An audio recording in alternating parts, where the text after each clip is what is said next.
Salam, indi mən sizə postmalı yenilənmə necə vermək lazımdır onu göstərəcəm.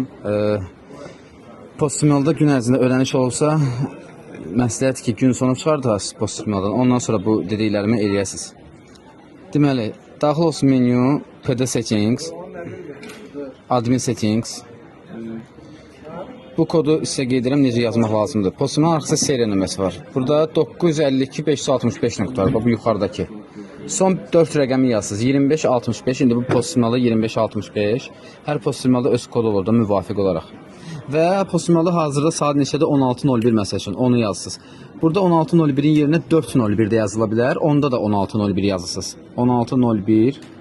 Məsəl üçün 2:05 olanda 14:05 yazırsınız. Yəni müvafiq olaraq belə. Enter vurursunuz, daxil olur bu səhifəyə. Device settings'e daxil olursunuz. Düşürsünüz biraz aşağı. Burada apps bölümü var.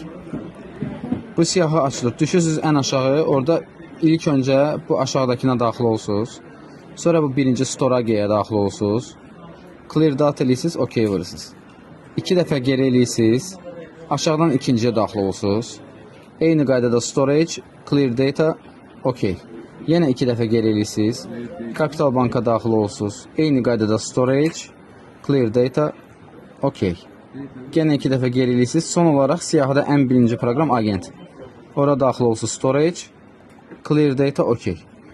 Bu düyməni dalbadal sıx basmaqla qayıdırsınız ana səhifəyə və gözləyirsiniz burada bu registration sözü idle yazılmalıdır. Idle, belə bir şey yazılır. Sonra daxil olsun Capital Banka postmalınız normal qaydada yeni funksionallığını daşıyaraq işləyir. Xeyirli olsun.